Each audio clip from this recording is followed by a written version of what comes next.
Donc, je vous propose de commencer la présentation. Thomas, le docteur Thomas Cotreau et moi-même allons vous parler aujourd'hui du dépistage organisé des cancers, mieux comprendre pour mieux agir auprès des patients. Et donc, je laisse la parole à Thomas pour ce début de présentation. Enfin, je vais rapidement présenter le sommaire. On va d'abord voir qui sommes-nous, le CRCDC-NA. Donc, qu'est-ce que veut dire ce sigle? On fera un point sur les programmes de dépistage organisé des cancers, mais en faisant un focus tout particulier sur le dépistage organisé du cancer colorectal, on a une petite heure devant nous, donc il fallait prioriser et faire un focus. Un point sur comment favoriser l'adhésion des patients, se former en Charente, présentation des formations et des exemples d'actions menées avec le CRCDC et la CPTS Pays d'Angoulême. Thomas, je te laisse la parole. Oui, merci. Donc, bonjour à tous et bienvenue. Merci de votre présence. Moi, je suis le médecin co du CRCDC. Juste avant que je commence la présentation, je m'excuse, mais je m'absenterai vers 13h45 puisque j'enchaîne une autre visio. Et Christelle prendra le relais sans difficulté. Voilà, donc la présentation, bon, certains la connaissent, certains sont déjà ambassadeurs, ce sera peut-être un peu de redite, mais en tout cas, ça consolidera vos connaissances. Et puis, comme André, tu le proposais, on vous accueille vraiment avec plaisir sur le terrain, avec nous à nos côtés, voilà, sur des actions. Alors, allons-y. CRCDC, ça veut dire Centre régional de coordination des dépistages des cancers. Donc, c'est assez lourd comme dénomination. Sur des actions de terrain, on peut l'abréger. On se présente comme Centre de dépistage des cancers. C'est plus léger. On est anciennement Orchidée, donc l'ancienne dénomination. On a changé de statut en 2019. Donc j'ai l'habitude de dire, il est interdit maintenant de prononcer Orchidée. Nous sommes les mêmes, nous faisons la même chose, mais on a changé de dénomination en 2019. Pourquoi? Parce que nous sommes régionalisés maintenant. Si tu veux bien cliquer, Christelle, s'il te plaît. Voilà, depuis 2019, nous avons été régionalisés, c'est-à-dire que tous les départements avant 2019 fonctionnaient de façon autonome en silo, chacun de son côté. Et donc, il a été décidé, à partir de cette date-là, d'harmoniser nos pratiques, de se structurer de façon régionale. Donc, 12 départements en Nouvelle-Aquitaine, donc 12 sites qui collaborent entre eux, on fait tous la même chose de la même façon à quelques petites spécificités près, mais c'est à la marge. Et nous avons un siège social à Bordeaux, à l'hôpital Saint-André. Et notre unique financeur et donneur d'ordre, c'est l'ARS régional. Nous avons tous un but commun, un objectif commun, c'est de proposer à chacun et chacune des bénéficiaires les mêmes chances d'accès au dépistage, quelle que soit leur localisation géographique et leur statut. N'hésitez pas à me poser des questions entre-temps, hein, c'est aussi interactif. Voilà, il n'y a pas de problème, vous pouvez m'interrompre avec plaisir. Nos missions du CRCDC, donc elles sont multiples. On a un rôle de sensibilisation et d'information des populations sur les dépistages.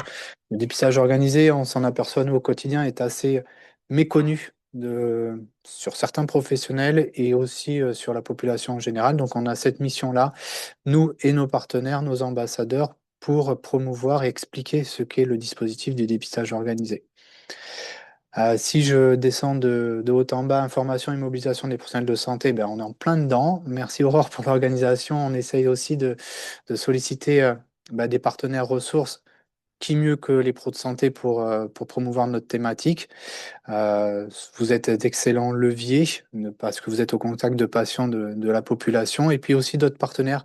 Et on ouvre vraiment la porte à tout le monde, hein. On travaille avec des travailleurs sociaux, des bénévoles d'associations, des personnes du CCAS, du centre social, des CPTS. Enfin voilà, c'est vraiment très très large, des CLS.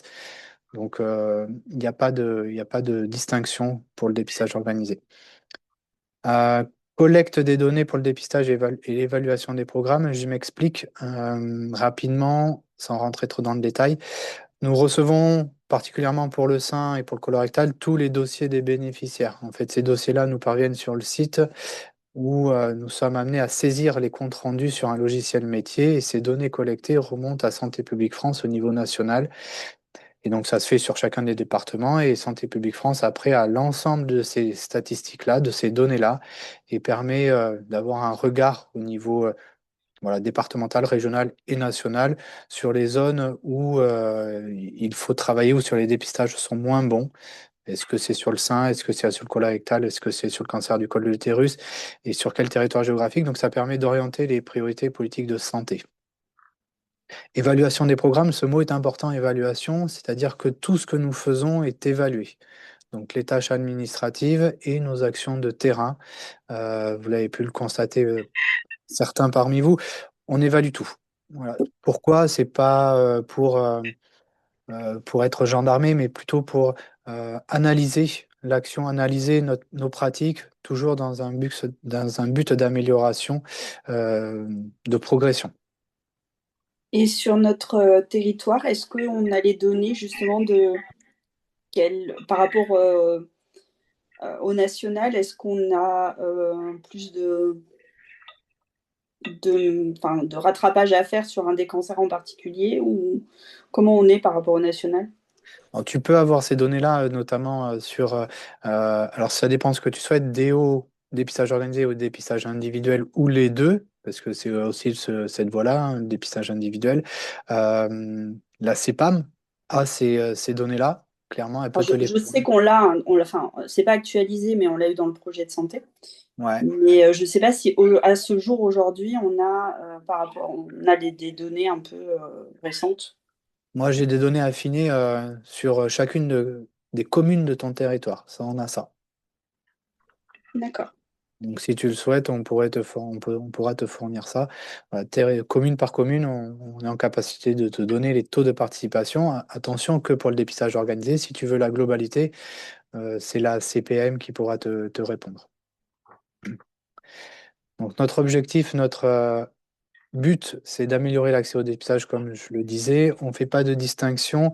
Voilà, on lutte contre les inégalités sociales et territoriales de santé, c'est-à-dire que même si on a des orientations qui sont très spécifiques, on ne se ferme pas la porte d'aller sensibiliser des personnes qui sont en territoire rural, urbain, qui sont sur un niveau socio-culturel élevé ou bas. En fait, tout le monde, pour nous, on sensibilise, on essaye de promouvoir la thématique sur tout le public, sans distinction.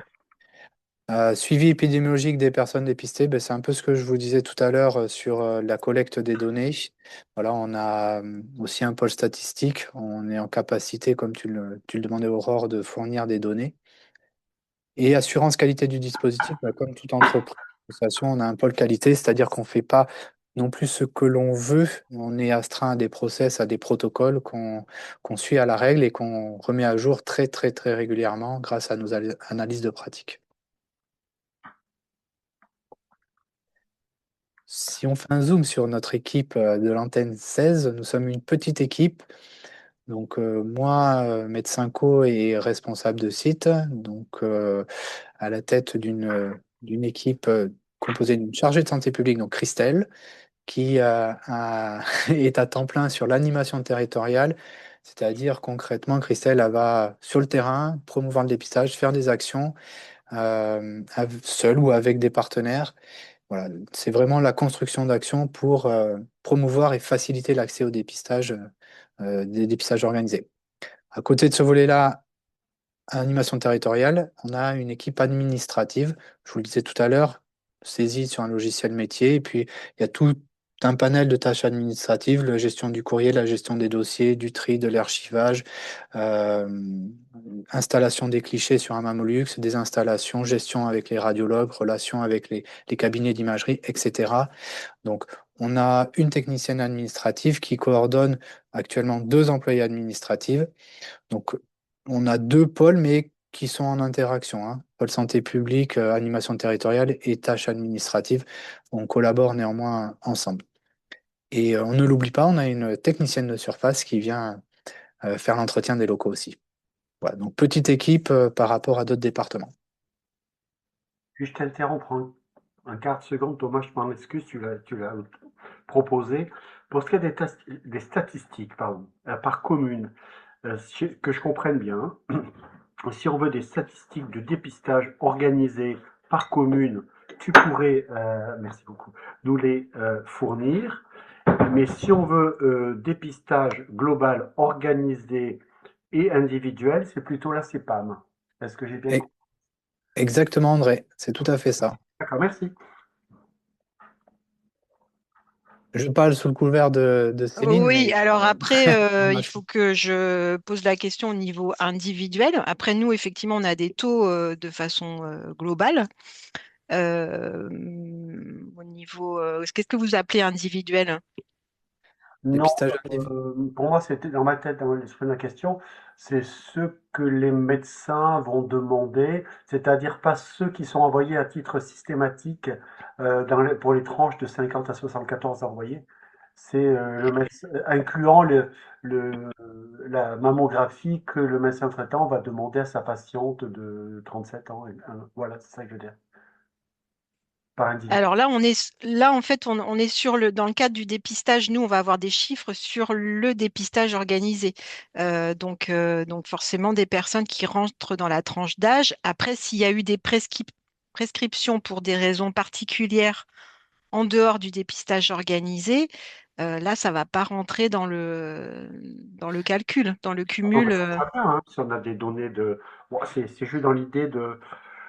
Si si on fait un certain nombre d'actions, ça peut être sympa d'avoir un chiffre un pourcentage de départ de dépistage organisé. Ouais, Ah, enfin, en tout cas sur le dépistage organisé c'est possible, oui. d'accord, ok, d'accord, oui. Céline, sur le dépistage individuel vers les codes actes, je pense que vous pouvez les avoir. En tout cas, des collègues d'autres départements avaient ces données-là. On DI peut plus les VO avoir, mais données par la CEPAM. on n'est pas censé, en tout cas, les extraire, ces données-là. Enfin, En tout cas, je poserai la question, mais Si on je... posera la question, si, ça a été donné sur d'autres départements. Moi, je les ai ouais, pas demandés, j'en ai je pas suis pas l'utilité, certaine. mais je, Ouais. bah, je parle sous couvert de mes collègues, hein, on a eu ces données-là. Du coup, nous, on n'en s'en est pas Alors, de spécialement. dire qu'ils sont peut-être exploités pour pouvoir comparer, justement, voir si ils sont prescrits à juste titre, c'est possible. Mais de là à les communiquer, je suis pas très sûre. Bon, je me le renote hein, et bon, bah, c'était. je, je, je, je proposerai la question. Alors, s'il n'y a pas d'autres questions, rentrons dans le vif du sujet des programmes de dépistage organisé. Quelques chiffres en introduction. Euh, L'incidence annuelle des cancers en France chez la femme, vous avez la petite infographie, le sein, le colorectal et le poumon sur le podium, et très loin devant le sein, comme vous pouvez le voir. Chez l'homme, si on fait la comparaison, c'est la prostate qui est en premier. L'incidence est en nombre de nouveaux cas par an, hein, pardon, je ne l'ai pas précisé. Le poumon et le colorectal. Donc vous voyez que on a quand même deux cancers sur le podium, que ce soit chez l'homme ou chez la femme. Et si on tire un petit peu la ligne, on revient en 12e position, le col de l'utérus, avec quand même 3000 cas par an en France. Donc ce qui est assez important, et on le redira tout à l'heure, ce sont des cancers qui, pris en charge précocement, sont guérissables, hein, le sein, le colorectal et le col de l'utérus. Donc il y a beaucoup de personnes qui pourraient être sauvées, en tout cas chez lesquelles la maladie pourrait être atténuée ou en tout cas moins importante. Je laisse passer, Christelle. Voilà, donc ça c'est l'incidence, la mortalité. Ben, on retrouve hein, chez la femme le sein, le poumon et le colorectal. En 12e position, le col de l'utérus. Et donc chez l'homme, le poumon, on retrouve le colorectal en 2e position. Et donc ce sont ces trois cancers-là qui sont, qui sont inclus dans notre dispositif de dépistage organisé pour lequel nous pouvons agir. Donc il y a quand même de nombreuses vies, des milliers de vies potentielles à sauver quand même. Alors, le programme du dépistage organisé, il est entre guillemets conditionné par certains critères. Il faut que le cancer soit fréquent et grave. Donc, on l'a vu tout à l'heure, on a pris l'exemple du sein, du colorectal. Ce sont des cancers qui ont une forte incidence et un fort taux de mortalité.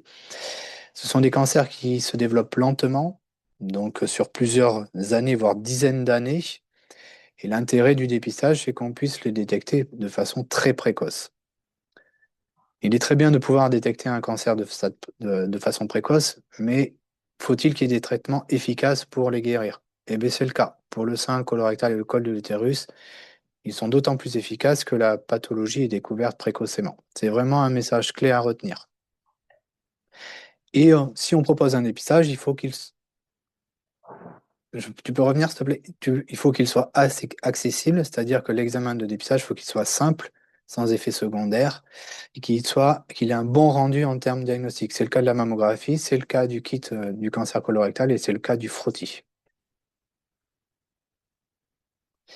Donc, 3 programmes de dépistage organisés en France. Le plus historique, le plus ancien, c'est le sein, DOCS, dépistage organisé du cancer du sein, depuis 2004. Les personnes invitées sont les femmes de 50 à 74 ans, sans symptômes, sans facteur de risque, sans antécédents personnels ni familiaux. Et donc, c'est la CPAM, depuis le 1er janvier 2024, qui invite en masse ces personnes-là avec un système de relance. La rythmicité des invitations, c'est tous les 2 ans. L'examen de dépistage, c'est la mammographie, donc par un radiologue, avec un examen clinique juste après la mammographie. La force du dépistage organisé, c'est qu'il y a une deuxième lecture. On le verra tout à l'heure, les clichés sont réinterprétés une deuxième fois, ce qui n'existe pas dans le dépistage individuel. Voilà pour le DOCS. Le DOCCR, dépistage organisé du cancer colorectal, donc depuis 2009, même tranche d'âge, mais hommes et femmes, toujours sans symptômes, sans facteur de risque, sans antécédents personnels ni familiaux au premier degré. Pareil, on a un CPM où les caisses d'assurance maladie, de façon générale, invitent ces personnes-là.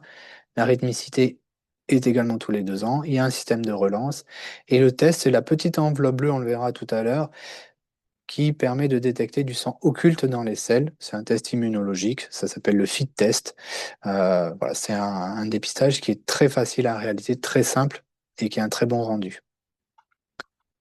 Et le dernier, le petit nouveau, depuis 2019, dépistage organisé du cancer du col de l'utérus, DOCCU. Donc là, la population est un peu plus large, les femmes de 25 à 65 ans, donc sans antécédent d'hystérectomie totale, évidemment, puisqu'on va faire un frottis sur le col. Et c'est un dépistage de rattrapage, dans le sens où si vous êtes à jour de votre frottis, vous ne recevez pas d'invitation. Par contre, si vous n'êtes pas à jour de votre frottis, votre caisse d'assurance maladie va vous inviter. Il y a également un système de relance et la rythmicité, c'est tous les 3 ou 5 ans selon la tranche d'âge. Le test, c'est le PCU, prélèvement cervico-utérin, c'est le frottis, c'est la même chose.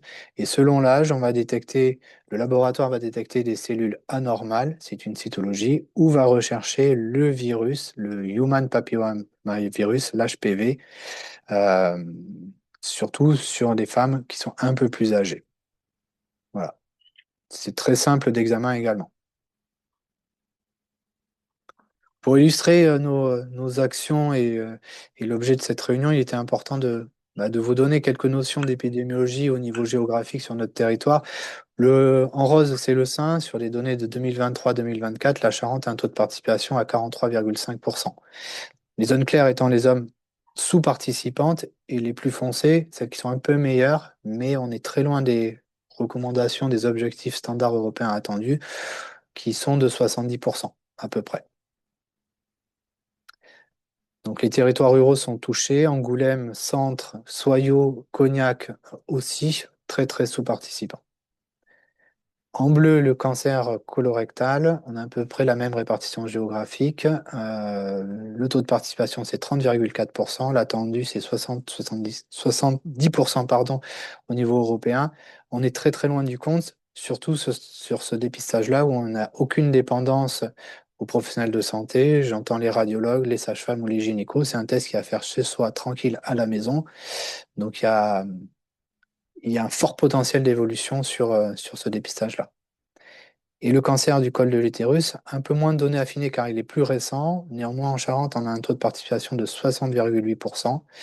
Donc là, c'est pareil, on est très en deçà des attendus puisqu'on peut facilement avoisiner les 80-90%, voire plus de taux de participation. Et je fais un petit aparté, c'est une pathologie qu'on pourrait éradiquer. Vraiment, si on a l'e-dépistage plus vaccination HPV, je pense aux campagnes de vaccination chez les ados de 11 à 14 ans, avec un rattrapage à 26 maintenant. Voilà, si on allie ces 2 moyens de prévention-là, la pathologie peut disparaître Et j'aime citer le cas dans les 10-15 ans à venir de l'Australie et du Danemark, notamment, qui éradiqueront cette pathologie-là, puisqu'ils sont très pro-vaccin et pro-dépistage.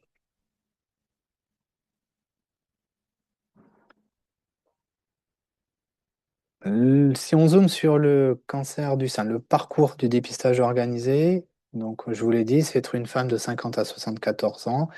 Donc l'invitation est envoyée par la caisse d'assurance maladie.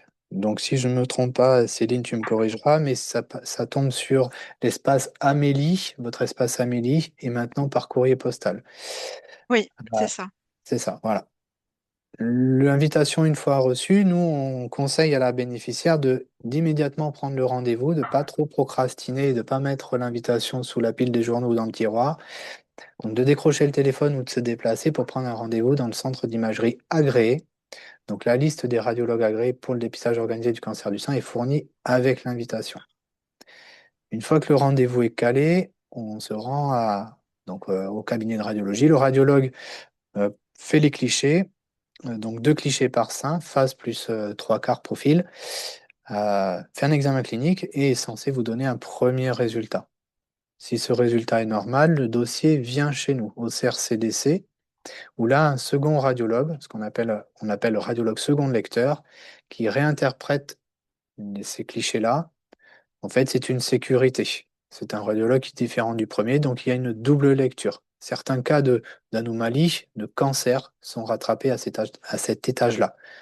Cette double lecture n'existe que dans le dispositif de dépistage organisé. Elle n'existe pas dans le dépistage individuel où le médecin ou le sage-femme ou le gynéco vous fait une ordonnance. D'accord? Une fois que le dossier est passé en deuxième lecture, eh bien, on envoie les résultats au médecin gynéco et à la patiente. Et on refait le circuit, si tout est normal, 2 ans après. Je m'arrête. Ah, est-ce que tu peux revenir, s'il te plaît? Juste une petite précision sur l'étape de la première lecture où le radiologue donne un premier résultat. Il est possible, s'il voit une petite anomalie ou s'il a un doute, que le radiologue vous propose de faire une échographie dans le même temps. D'accord? Ça évite de reprendre un rendez-vous. Donc ça se fait dans le même timing. À préciser, le dépistage organisé du cancer du sein, c'est une prise en charge globale, c'est-à-dire qu'il n'y a pas d'avance de frais. Sauf pour l'échographie, si le radiologue vous la propose, comme je viens de le dire, là, elle vous sera facturée, mais aux conditions de remboursement habituelles via votre mutuelle, et etc. Voilà. Mais la mammographie est prise en charge. Les chiffres clés de ce dépistage-là, c'est assez impactant. Une femme sur 8 sera touchée une fois dans sa vie par le cancer du sein. C'est le premier cancer féminin, on l'a vu, le plus fréquent, le plus mortel. Et 80% se déclarent après 50 ans. D'où la tranche d'âge du dépistage de 50 à 74 ans. On a un âge médian à 64 ans à peu près. Donc je vous le répète, hein, plus un cancer du sein est détecté précocement, meilleur sera le pronostic, moins lourds seront les traitements, moins il y aura de séquelles, et moins il y aura d'impact personnel, professionnel et environnemental.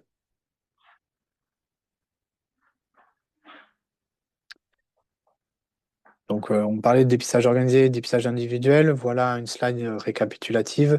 Le dépistage individuel, c'est quel que soit l'âge, si on a des antécédents personnels, des antécédents familiaux, et donc c'est sous couvert d'une ordonnance, d'une prescription médicale. C'est un suivi qui se veut plus rapproché, notamment si on a des antécédents personnels ou familiaux. A contrario, le dépistage organisé, on l'a vu, tranche d'âge 50-74 ans, pas de signe clinique, pas de symptômes. Si on a un symptôme et que le rendez-vous approche et qu'il est programmé, eh bien, écoutez, on va d'abord chez le médecin, on va régler le problème avant de faire son dépistage organisé, sa mammographie. Il n'y a jamais d'urgence dans le dépistage organisé. Il faut vraiment respecter le fait d'être asymptomatique. Donc, les invitations sont envoyées par les caisses, on l'a dit. La force, c'est la double lecture et la prise en charge à 100%. Attention, les recommandations disent néanmoins, en dehors de la tranche d'âge de 50-74 ans, dès 25 ans, il est recommandé d'aller voir un pro de santé, un médecin, une gynéco, une sage-femme tous les ans. Un examen clinique, un check-up, une autopalpation, ok, une éducation. Attention, ça ne remplace pas l'examen du professionnel ni la mammographie. Ok. Et puis voilà, petite mention, on se dépiste même si on a des prothèses mammaires. Voilà. Moi, j'ai une question. Vas-y, Aurore. Là, tu disais, s'il y a un symptôme, il faut aller voir le médecin. Ouais. Imaginons, donc, on est dans le cas d'une personne qui présente une lésion sur le sein. Elle va voir son médecin, du coup, et le médecin va dire, bah, il faudrait faire une mammo. Est-ce qu'à ce Mhm. moment-là, elle peut appeler le radiologue pour transformer sa mammo en mammo, on va dire, classique, et garder son rendez-vous? Parce que souvent, c'est assez long pour avoir les rendez-vous quand même pour les mammos. Et si elle l'a pris dans le cadre du dépistage organisé, est-ce que le radiologue ensuite peut le reclassifier? Alors en fait, ça dépend du délai entre l'apparition du symptôme clinique et ton rendez-vous de mammographie dans le cadre du dépistage individuel. S'il est extrêmement rapproché, si le médecin juge que le timing, le délai est bon, gardons le dépistage organisé. Par contre, si les délais sont longs, ce qui peut être le cas en Charente, le médecin, il ne faut pas qu'il hésite à faire la prescription. La dame va à son rendez-vous, prend un rendez-vous urgent, le médecin le négocie, et là, elle a une mammographie dans des délais beaucoup, beaucoup, beaucoup plus courts. Quitte à annuler, mais ça, c'est une discussion avec le médecin, quitte à annuler son rendez-vous dans le cadre du dépistage organisé. Ok. Parce qu'il y a des créneaux qui sont réservés pour les urgences et Mm. vraiment dans des cas très spécifiques où le médecin mentionne la notion d'urgence, il y a des créneaux qui sont à des dates très proches, hein. Ouais, ouais, les dames qui ont des symptômes au niveau du sein sont prises en charge assez rapidement, tout à fait. Mm. Et encore une fois, dans le dépistage organisé, comme je vous le disais, il n'y a jamais d'urgence. L'important, c'est de prendre le rendez-vous et de patienter jusqu'à son rendez-vous-là. Et entre-temps, s'il arrive quelque chose au niveau clinique, si on constate quelque chose, ben, on consulte son médecin traitant, son gynéco ou sa sage-femme. Voilà. Donc le délai des rendez-vous en Charente, dans le cadre du dépistage organisé, n'est pas un problème en soi. Est-ce qu'il y a d'autres questions sur le dépistage du cancer du sein? Sinon, on va passer au dépistage du cancer du colorectal.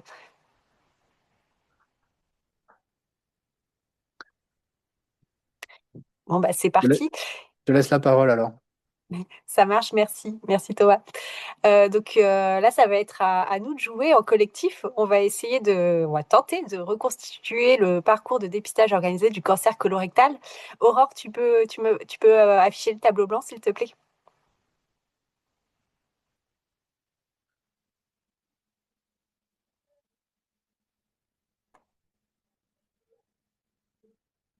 Excuse-moi, il me dit que je ne peux pas le faire parce qu'il y a un partage d'écran.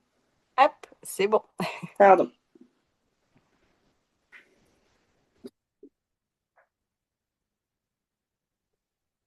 Hop, tac.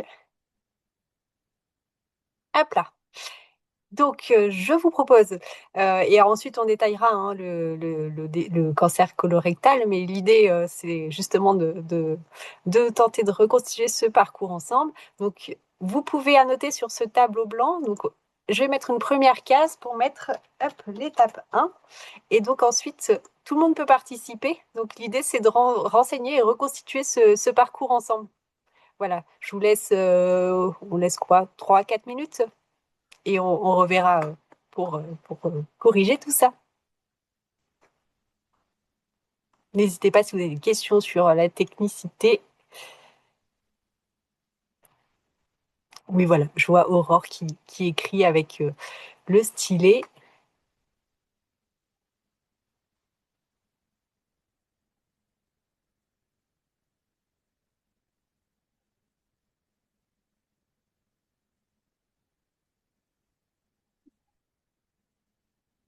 Je vois pas de nouvelles choses. Est-ce que vous y arrivez à manipuler?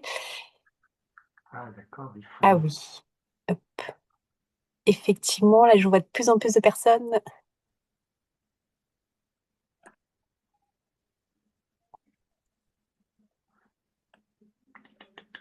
Moi, ça fait pas. Ouais, c'est super ce qu'elle écrit, Aurore.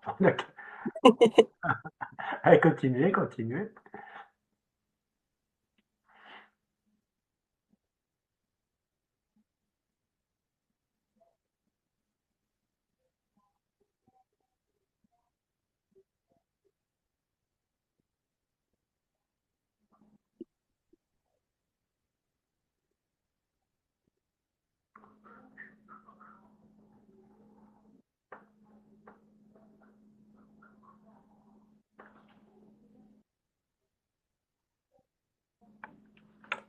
Oh zut. Allô? Oui. Oui. Ouais, j'espère. Bon, c'est rien, j'ai perdu mon image. J'ai dû faire Ah, une bêtise. Alors, attends. donc là, l'idée, en tout cas, c'est de voir qui est concerné par le dépistage organisé du cancer colorectal, comment se procurer le kit. Je vois déjà des choses affichées à ce sujet. Quand et comment faire le kit, comment connaître les résultats et à quelle fréquence réaliser le test.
Non, ben voilà.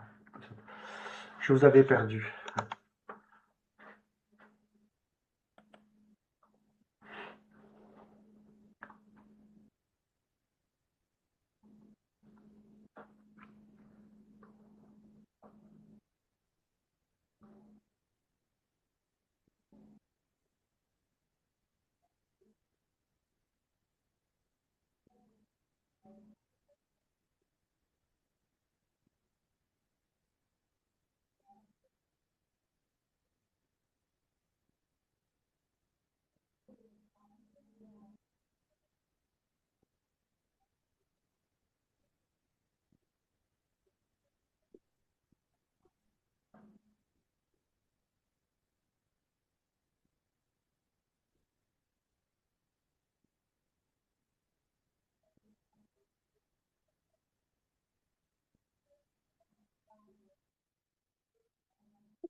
Bon, bah, en tout cas, c'est super. On va pouvoir voir ensemble l'ensemble du parcours.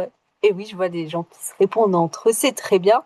Donc effectivement, ce test qui cible les personnes, hommes comme femmes, de 50 à 74 ans, donc sans symptômes, enfin, symptômes sur le dépistage cancer colorectal, donc rien de particulier. Sinon, on va voir son médecin avant. Donc ce dépistage qui se fait tous les 2 ans. Donc je vois le sel qui est écrit dans un petit nuage. Donc effectivement, c'est un recueil des sels qui permet de détecter s'il y a ou non potentiellement un cancer. Enfin bon, voilà, je vois c'est facile, peut-être livré avec ou sans invitation, si perdu ou pas. C'est quand même mieux d'avoir l'invitation, mais voilà, effectivement, il peut y avoir des situations sans invitation, gratuit, à domicile, etc., etc. Merci pour votre participation. Je vais vous présenter le parcours sur le support TIC. Alors, partager. Peut-être que Aurore, il va peut-être falloir que tu départages. Je vais essayer. Hop, hop, hop, hop. Continuer. Hop, hop. Et donc, alors attendez. Il est passé où? Hop,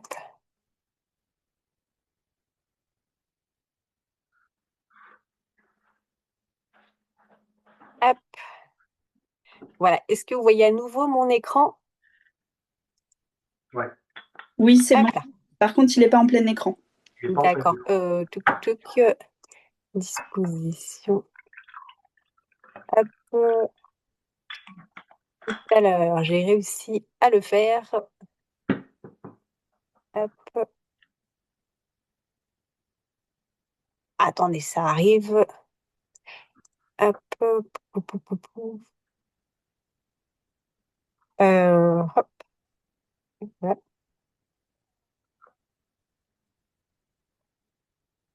Voilà.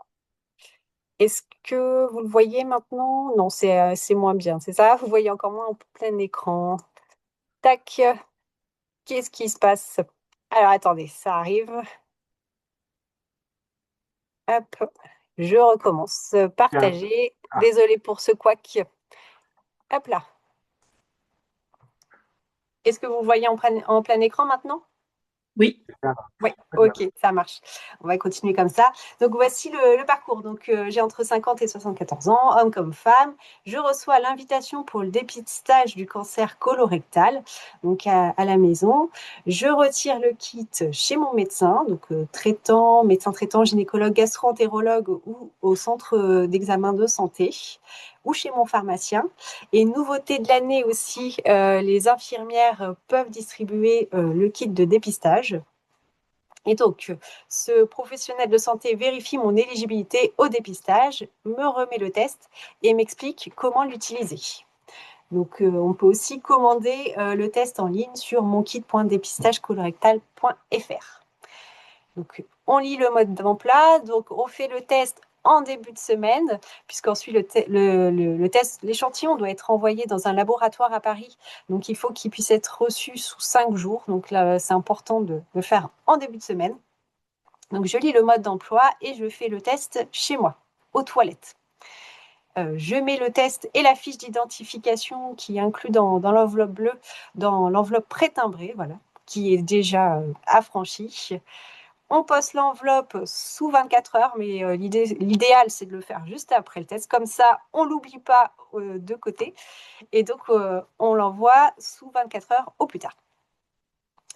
Ensuite, après analyse des résultats au laboratoire à Paris, on reçoit ces résultats sous 15 jours, mais ça peut prendre un peu plus de temps en ce moment, où on peut consulter les résultats sur résultats-du6 dépistage.fr. Et donc, on fait ce test tous les 2 ans. Il est recommandé et fortement conseillé de faire le test le lundi ou le mardi en début de semaine, puisque si vous le faites le vendredi soir ou la veille d'un jour férié, ça va rester dans la boîte aux lettres. Et comme ce sont des matières organiques, c'est pas tip-top. Le test va être non analysable par le laboratoire. Ce sont des tests qui partent à Paris, hein. C'est centralisé au niveau national au laboratoire Cerba à Paris, qui reçoit tous les tests de France. Donc, voilà. Le message est vraiment... Et quand Ouais. c'est invalidé, le patient reçoit la notification qu'il faut le refaire ou pas? Oui. Oui. Okay. Et donc là, quand il reçoit la notification, l'idéal, c'est d'aller se reprocurer un nouveau kit et de le refaire sans attendre. Ouais. Est-ce que je peux revenir un instant sur le fait que les infirmières peuvent désormais le remettre? Parce que c'est intéressant ça, par exemple, pour une commune. Ça veut dire que si on arrive à avoir un contact avec toutes les IDE libérales, et qu'elles le souhaitent, elles peuvent en faire la demande, puis le distribuer directement, enfin pour la tranche 50-74 ans, et en même temps qu'elles viennent faire un pansement, enfin peu importe, un soin, elles pourraient, si elles acceptent de collaborer, etc., le remettre directement à leurs patients, par exemple au domicile. Et comme elles les voient enfin, il y a souvent une périodicité dans les soins infirmiers à domicile. Après, si jamais le patient a des difficultés pour remplir la fiche, etc., les aider, etc. C'est ça? Mais il faut que l'infirmière se procure le Moi, test. j'ai des questions justement par rapport à ça, parce qu'on nous a...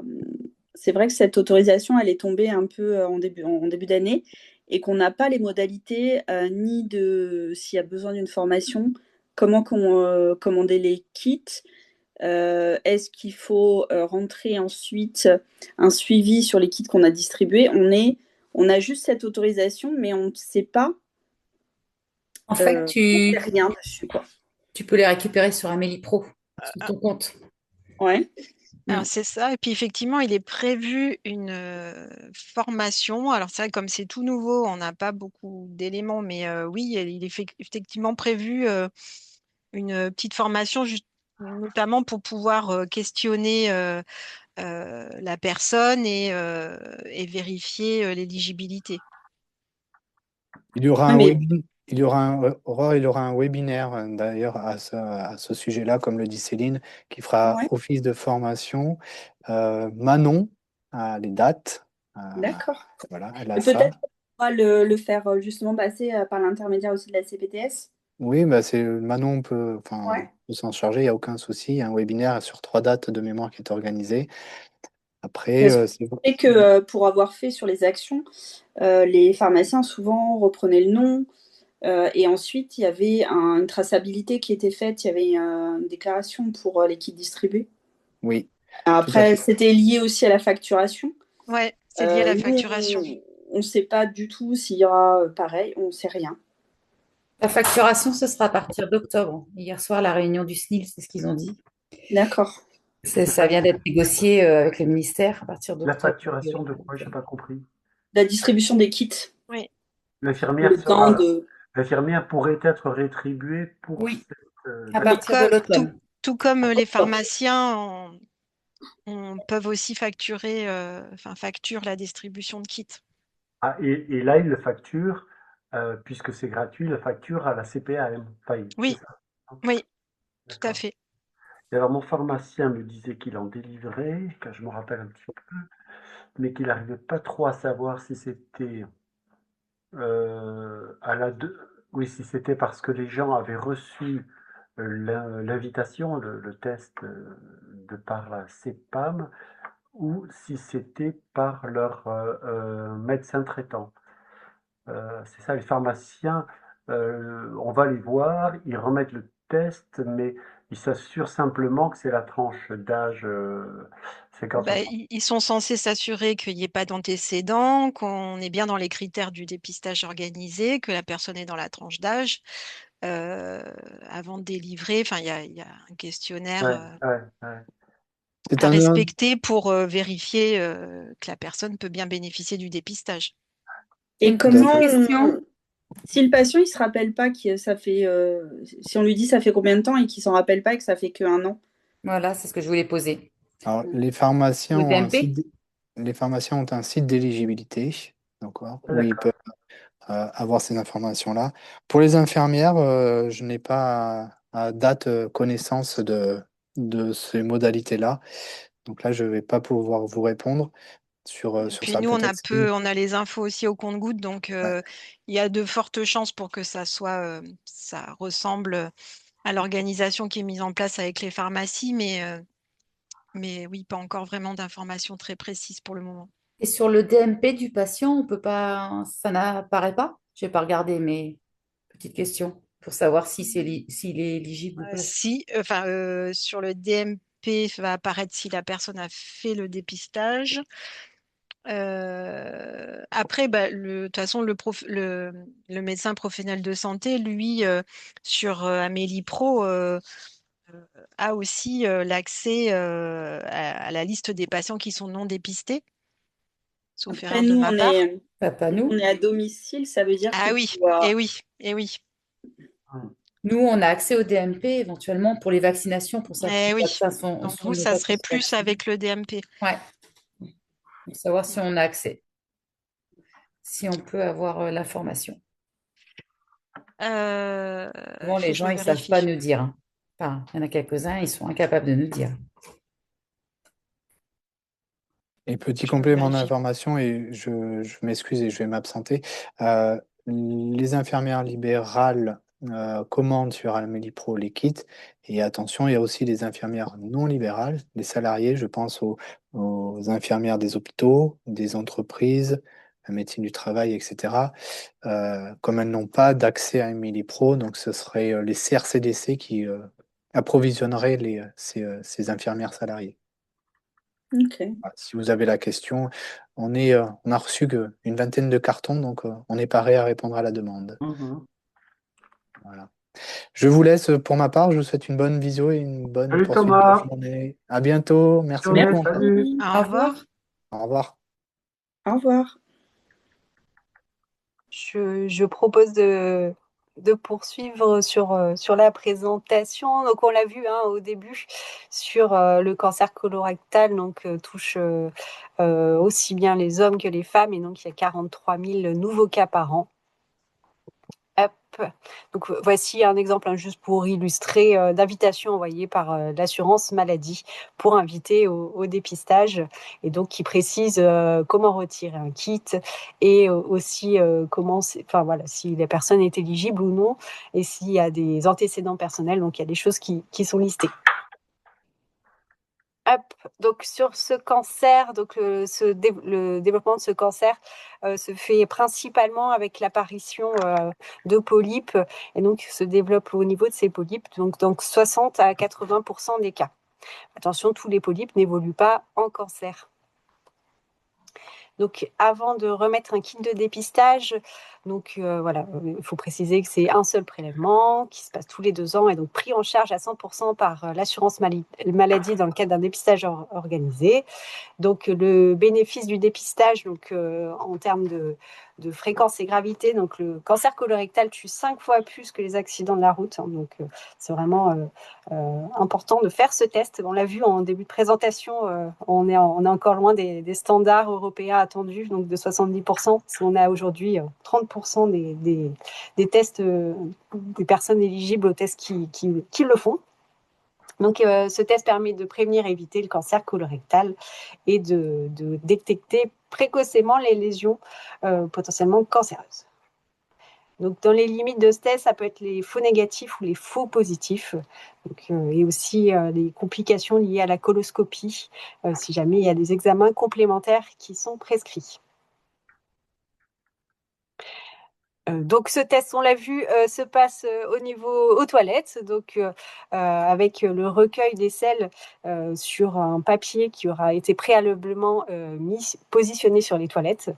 Donc on le voit, le papier ici, hop, en milieu d'étape, en milieu de parcours. Donc, il y a une pochette bleue qui est remise au patient avec le mode d'emploi et une fiche d'identification pour indiquer les coordonnées du patient, son nom, etc. Et identifier s'il y a un médecin traitant pour pouvoir l'indiquer. Donc, il y a une enveloppe qui est remise pour poster l'échantillon.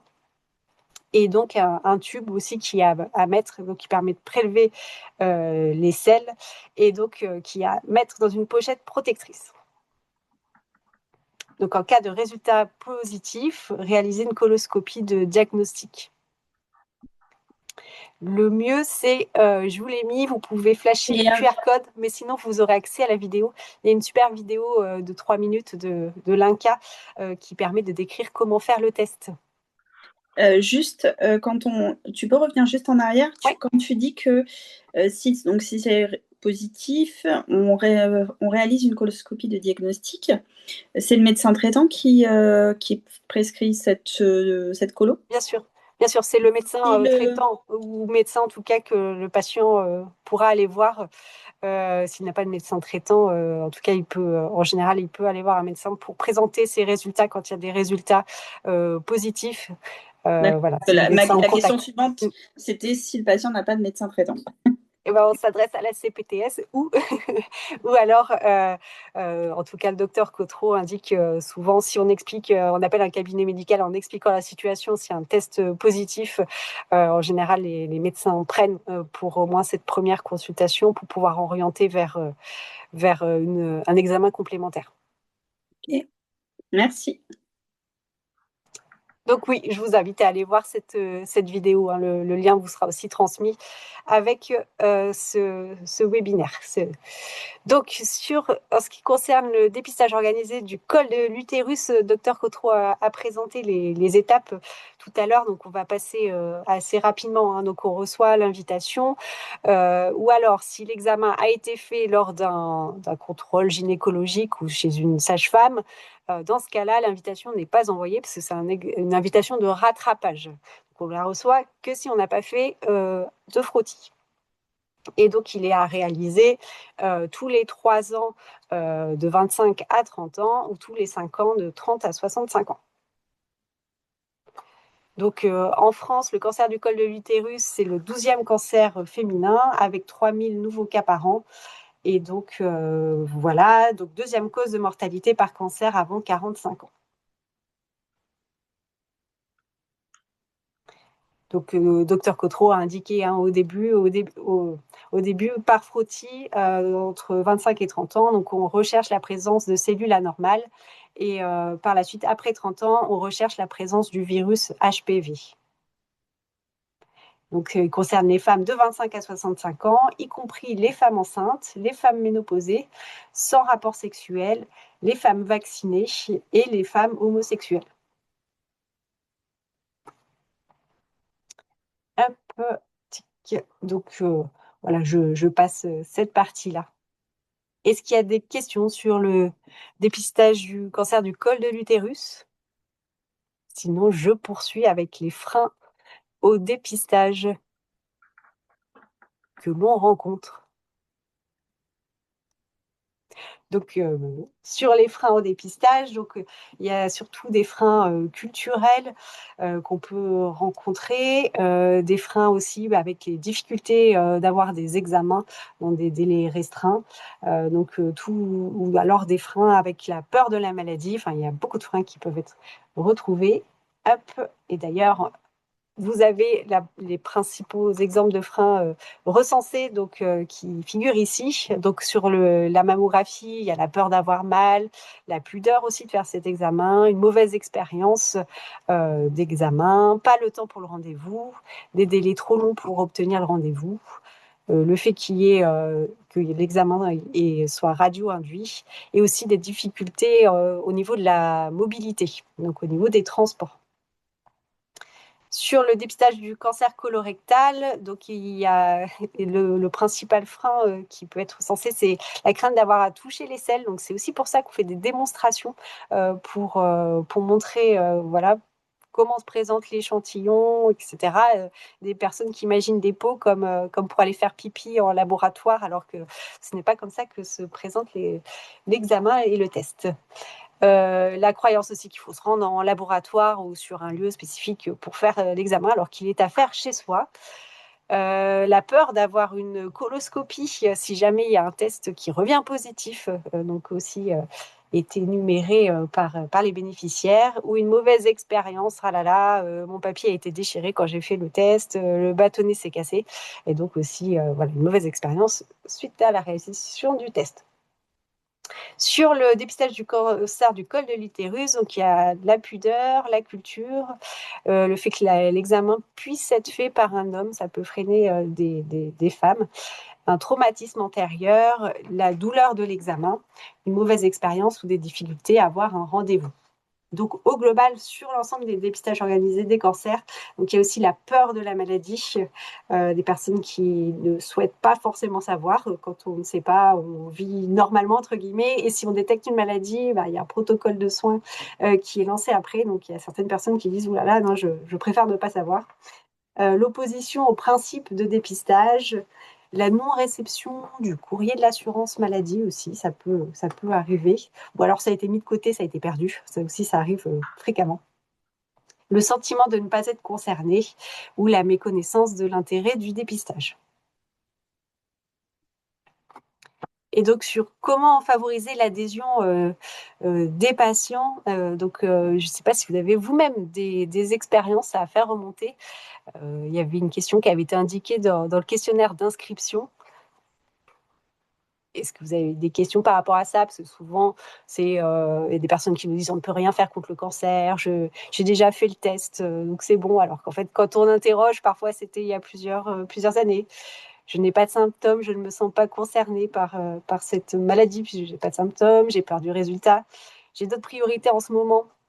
On voit aussi souvent, je ne crois pas en la prévention, ou le dépistage détecte de faux cancers. Voilà, c'est ce qui peut revenir.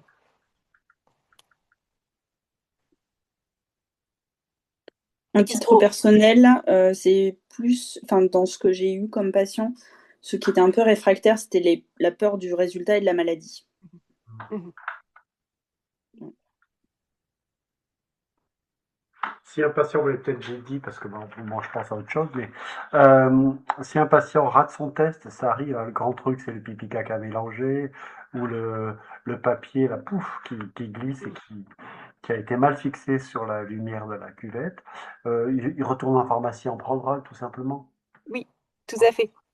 Exactement. Il a une deuxième chance ou une troisième si à nouveau ça, ça se passe mal, Ah oui, ouais, bien sûr. une personne âgée, Et 72 ans, ouais, ça peut se comprendre, hein, c'est pas... oui. Puis effectivement, je ne l'ai pas précisé, mais il faut surtout pas de liquide dans le recueil des selles.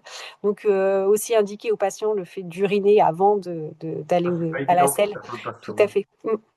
Sinon, il faut recommencer le test. Alors, comment on favorise l'adhésion des patients? Donc, on peut aussi un peu rappeler les chiffres, rappeler que le dépistage détecté tôt la maladie se soigne beaucoup mieux.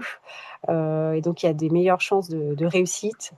Le jet d'autres priorités, en fait, ça va justement être de dire, oui, alors du coup, s'il y a quelque chose, autant le prendre à temps, au plus tôt pour pouvoir poursuivre, voilà, s'occuper des enfants, s'occuper des petits-enfants, poursuivre le travail, etc. Donc, en tout cas, il peut y avoir des leviers et des arguments pour pouvoir favoriser l'adhésion du patient. Hop, tic. Hop, je passe vite, hein, je vois on est déjà hors délai. Sur les formations, comment on fait pour se former en Charente? Donc, on a les formations ambassadeurs donc, qui durent une journée. Et donc, vous pouvez nous envoyer un mail pour nous indiquer que vous êtes intéressé pour faire la formation. Et donc, nous, on l'ouvre une fois qu'on a suffisamment de personnes sur la liste d'attente. Donc, on ouvre des sessions. Et donc, on revoit tout ça sur une journée complète, l'ensemble des dépistages organisés des cancers existants. Voilà, comment on fait des mises en situation aussi pour voir quels arguments apporter face à un bénéficiaire, voilà, etc., etc. Donc, n'hésitez pas à nous envoyer un mail pour vous inscrire sur liste d'attente. Donc, Maintenant, l'ambassadeur... c'est les ambassadeurs, du coup, c'est les 3DO maintenant. Oui, tout à fait. On fait principalement ces formations d'ambassadeurs 3DO sur une journée complète. Après, on peut au cas par cas faire des sessions spécifiques. Parfois, on faisait uniquement centré sur le dépistage du cancer du sein. Mais en ce moment, on fait plutôt celle-ci avec les 3 dépistages. Ok. Donc, c'est une formation gratuite, hein, prise en charge. Alors, ambassadeur, en quoi ça consiste? Donc, informer et sensibiliser la population, savoir orienter aussi les bénéficiaires donc vers les professionnels de santé et aussi rassurer et donner des arguments pour pouvoir faire ce dépistage. On voulait terminer cette présentation en exposant des actions qu'on a pu faire conjointement avec la CPTS Pays d'Angoulême. Donc nous, en tout cas, nous, CRCDC, donc sur les actions type, on fait des actions auprès d'offreurs de soins, donc dans des pharmacies, on fait ça aussi, voilà, principalement dans des permanences dans des pharmacies. On a aussi des actions d'immersion sociale. Donc, on va sur les quartiers prioritaires de la politique de la ville, là où il y a les personnes les plus éloignées du soin, pour pouvoir leur proposer des dépistages. On participe à des grands événements de santé. Donc, je vais pouvoir vous montrer juste après une illustration. Des campagnes de relance, ça c'est pas notre principale activité, mais en tout cas ça peut être de recontacter des personnes cibles qui ne sont pas à jour de leur dépistage et les formations ambassadeurs. Donc ça c'est celle que je viens de vous exposer. Donc voici une illustration type de ce qui a pu être fait récemment, donc le 2 avril dernier à la foire de Bassaux. Donc la CPTS a organisé une action multipartenariale, donc en présence de l'assurance maladie, de sages-femmes libérales, du CRCDC, etc. Et donc de pharmaciennes aussi. Et donc l'idée c'était de sensibiliser au dépistage de cancer à la Grande Garenne à Angoulême. Donc voilà, il y a eu un article dans la Charente Libre. Et donc, cette action a permis de sensibiliser jusqu'à 200 personnes. J'ai les chiffres ici. Donc, spécifiquement sur le dépistage du cancer du sein, donc 15 femmes ont pu être sensibilisées spécifiquement sur ce dépistage-là. avec 8 éligibles au dépistage organisé. Et on a pu confier 4 rendez-vous de mammographie directement à la suite de cet événement. Et donc, sur le dépistage du cancer colorectal, donc 35 sensibilisations ont pu être faites avec délivrance de kits. Et sur le dépistage du cancer du col de l'utérus, 24 femmes ont été sensibilisées à l'autopalpation et 13 d'entre elles ont eu un rendez-vous pour un frottis auprès d'une sage-femme. Et donc, nous avons avec la CPTS un nouvel événement à venir, donc le 2 juin et le 5 juin, donc notamment à l'occasion de l'action Juin Vert. Et donc, Juin Vert, qui est le mois dédié au dépistage du cancer du col de l'utérus. Donc voilà, vous pouvez assister ou informer sur cet événement donc, qui se déroulera à l'espace France Service Oméga à Soyaux pour le 2 juin et à l'espace Louis Aragon sur l'espace France Service sur le 5 juin, donc en matinée. Et donc, de notre côté, on a un groupe de travail sur ces dépistages. Donc, si jamais des adhérents sont intéressés, il ne faut pas hésiter à revenir vers l'équipe de la CPTS pour leur dire si vous souhaitez rejoindre ces groupes de travail. Et donc, on aime bien finir par des notes positives en montrant que voilà, le taux de participation augmente en Charente. Et donc, voilà, sur les 3 dépistages, comme on peut le voir sur cette infographie. Est-ce qu'il y a des questions?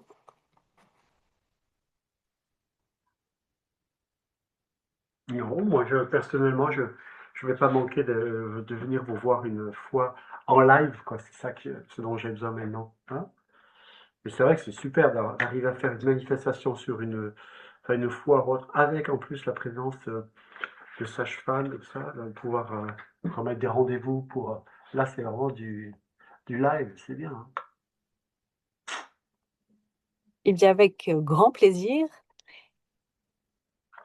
Ok. Est-ce qu'il y a d'autres personnes qui souhaiteraient intervenir? Sinon, on va pouvoir mettre fin à cette e-bulle.